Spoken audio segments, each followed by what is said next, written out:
बातमी दिल्लीतून आहे। दिल्लीत सुरू असलेल्या अखिल भारतीय मराठी साहित्य संमेलनाला काही शासकीय मराठी अधिकाऱ्यांनी भेट दिली आहे। संरक्षण मंत्र्यांचे खासगी सचिव सुशील गायकवाड यांनीही या संमेलनाला भेट दिली।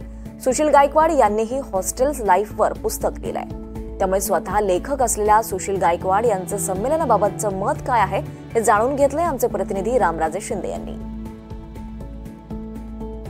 साहित्य नगरीमध्ये आपण आहोत आणि आपल्या सोबत एक अधिकारी आहेत, परंतु ते अधिकाऱ्यामधला साहित्यिक सुद्धा आपल्याला शोधायचा आहे। सुशील गायकवाड जी आपल्या सोबत आहेत, डिफेन्स मिनिस्टरचे PS आहेत ते, परंतु त्यांची दुसरी ओळख म्हणजे की त्यांना लिखाणाची आवड आहे आणि लिखाणाची आवड कशी जडली ते इतर त्यांचं पुस्तक या सर्वच गोष्टीवर आपण त्यांची चर्चा करणार आहोत। सुशीलजी, मला सांगा अगोदर की इथं तुम्ही साहित्य नगरी म्हणजे 70 वर्षानंतर इथे दिल्लीमध्ये होतोय, कसा अनुभव तुमचा राहिला आहे?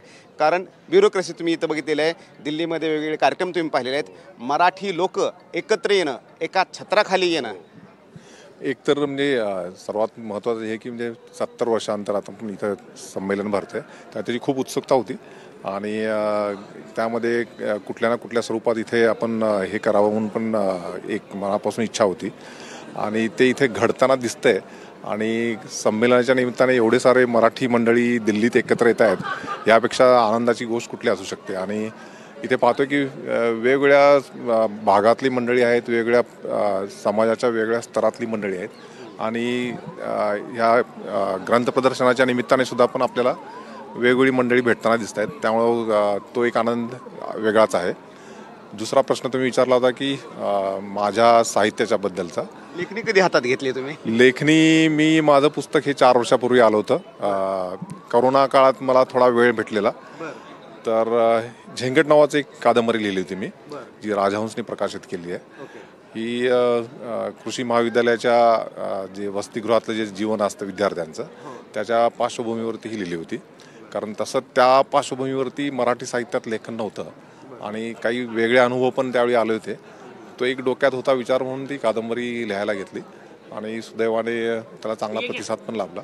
हे अनुभव असे वेगवेगळ्या विश्वातूनच येतात, म्हणजे की ह्याच्यातून म्हणजे पर्टिक्युलर सेक्शनमधून आला आणि त्यातूनच तो संवेदनशील होतो, माणूस बनतो असं नाही। वेगवेगळ्या अनुभवाच्या शक्यतातून आणि त्या प्रोसेसमधून गेल्यामुळे तो समृद्ध होतो आणि त्याला म्हणजे त्याचे व्यक्तिमत्व तेवढं परिपक्व होतं किंवा संवेदनशील होतं आणि ते संवेदनशील बनवण्याकरता मदत करतं।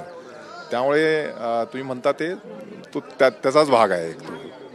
पण आम्हाला आज एक चांगले अधिकारी पाहायला मिळाले की जे फक्त ब्युरोक्रॅट्स नाही तर संवेदनशील अधिकारी आहेत, जे साहित्यिक आहेत आणि जे देशाचं रक्षण करणारं जे मंत्रालय आहे, डिफेन्स मिनिस्ट्री, त्याचे प्रमुख अधिकारी आहेत।